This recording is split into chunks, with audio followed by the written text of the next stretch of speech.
Эфирде 22 октябрга алынган жаңылыктардын түшкү топтому. Студияда мен Асель Болотбекова. Саламатсыздарбы? Бишкек шаарынын мэринин милдетин аткаруучу болуп дайындалган Нариман Тюлеев өз каалоосу менен кызматынан кетти. Анын кызматтан кетүүсүнө 21 октябрда өткөн митинг негиз болгонун билдирди. Россиянын Михаил Чумаков атындагы илим изилдөө борборунда коронавируска каршы 3-чү вакцина иштелип чыгып, сыноо иштери башталды.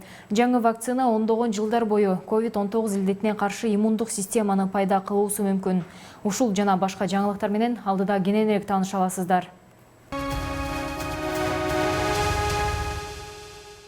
Кыргыз Республикасынын инвестиция илгерилетүү жана коргоо боюнча агенттигинин директору Адилбек уулу Шумкарбек берген арызына ылайык ээлеген кызмат ордунан бошотулду.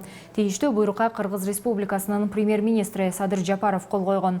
Аталган агенттиктин директорлук кызмат ордуна Ахматов Данияр Барпыевич дайындалды.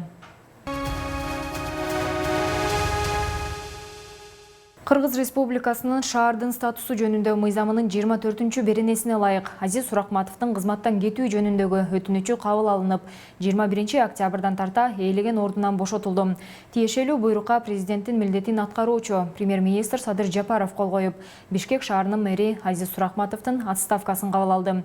Эске салсак, 20 октябрда кала башчысы парламенттик шайлоого катышаарын билдирип, өзүнүн отставкасын жарыялаган. Бишкек мэриясынын маалымат кызматы мурдагы кала башчысы Азиз Суракматов тарабынан мэрдин милдетин аткаруучу болуп дайындалган Нариман Тюлеевдин калкка кайрылуусун жарыялады. Анда Бишкек шаарынын вице-мэри Нариман Тюлеев кызматынан баш тартканын билдирген.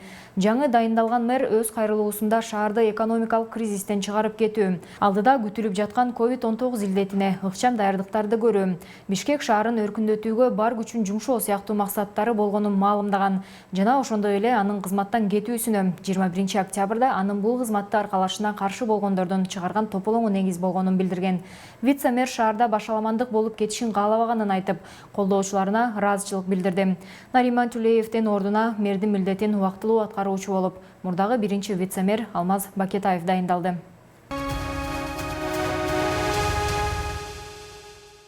Жогорку кеңештин 21 октябрында өткөн отурумунда Борбордук шайлоо комиссиясынын төрайымы Нуржан Шайылдабекова жогорку кеңештин президенттик шайлоонун күнүн белгилегенге бир күн убакыты бар экенин билдирген. Тилекке каршы жогорку кеңештин депутаттары аталган отурумда кворумдун жетишсиздигинен президенттик шайлоонун мөөнөтүн белгилей алган жок. Мындай учурда президенттик шайлоо күнүн аныктоо бийлиги Боршайкомдун карамагына өтөт. Айрым депутаттардын маалыматы боюнча аталган шайлоонун мөөнөтү 22 октябрь күнү аныкталмак. Бирок бул маалыматты парламенттин басма сөз кызматы ырастаган жок. Коронавируска каршы күрөш боюнча республикалык штабтын 22 октябрындагы маалыматы боюнча Кыргызстанда марттан бери вирус жугузуп алгандардын расмий эсеби 54.006 адамды түздү.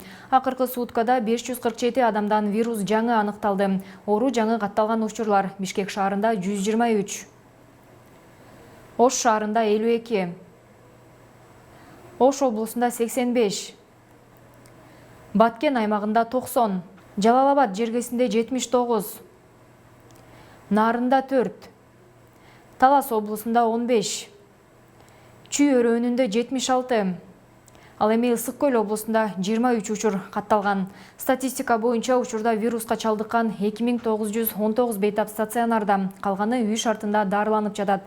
Тилекке каршы өткөн суткада COVID-19 вирусу жана пневмониядан 4 бейтап каза болду.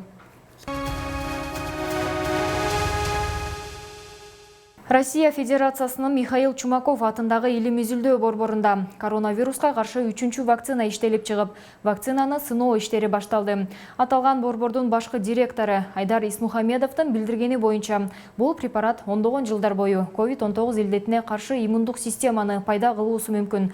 Ошондой эле ал Чумаков борборунда иштелип чыккан вакцинаны колдонууну ноябрь айында башташы мүмкүндүгүн айтты. Михаил Чумаков атындагы федералдык изилдөө борбору чыгарган препарат коронавируска каршы Россиянын 3-чү вакцинасы болуп калды.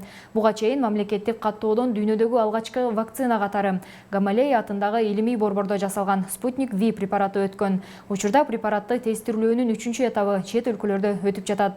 Ошондой эле Новосибирскидеги Вектор борборунда иштелип чыккан вакцина каттоого алынган.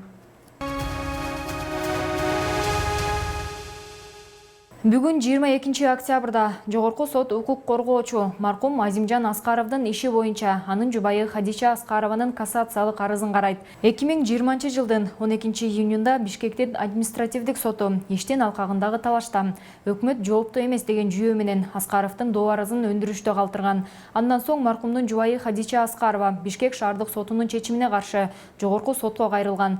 Бул иш 20 августта кайрадан каралып, анда да соттун чечими күчүндө калтырылган. Белгилей кетсек, Аскаровдун укуктарын коргоп келген Бир Дүйнө Кыргызстан уюму Кыргыз өкмөтүнүн Бириккен Улуттар уюмунун сунуштарын эске албай, чечимин аткарбай жатат деп күнөөлөп келет. Уюм 21 октябрда тараткан билдирүүдө Бишкек шаардык сотунун чечими Азимжан Аскаровдун жубайынын укугун чектей турганын билдирди. Эске салсак, Азимжан Аскаров 2010 жылдагы июнь окуяларында башаламандык уюштурууга жана киши өлтүрүүгө катышкан деп айыпталып, өмүрүнүн аягына чейин эркинен ажыратылган. Ал быйыл 25 июлда түрмөдө пневмониядан каза болгон.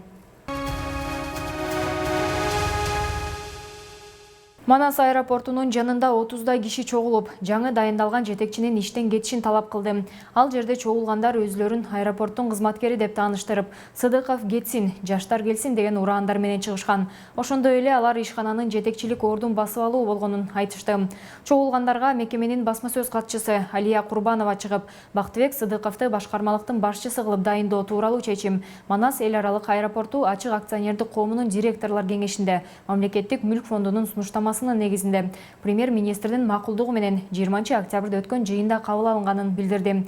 Эске салсак, Сыдыков Манас эл аралык аэропортунун президенти болуп дайындалганы, жалпы жамаатка тааныштырылганы 21 октябрда кабарланган.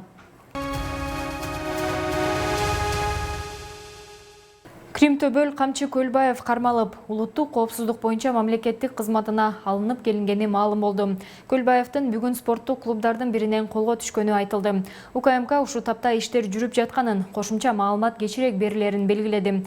46 жаштагы Камчыбек Көлбаев Кыргызстанда мыйзамдагы ууру атыгып, уюшкан кылмыштуу топтун ана башы катары таанылган. Киши өлтүрүү, курал жарак сатуу, мыйзамсыз курал алып жүрүү кылмыштарына катышкан деп айыпталып, 2000 жылы 25 жылга эркинен ажыратылган.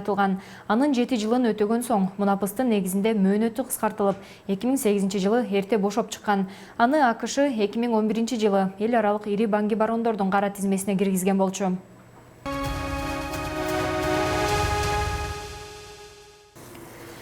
Дүйнөнүн жана Кыргызстандын жаңылыктары менен биздин 2020 чекит KG сайтыбыздан жана социалдык тармактагы баракчаларыбыздан кененирээк тааныша аласыздар. Ушуну менен түшкө алынган жаңылыктар соңуна чыкты. Кийинки эфир аркылуу жолугушканча сак саламатта туруңуздар.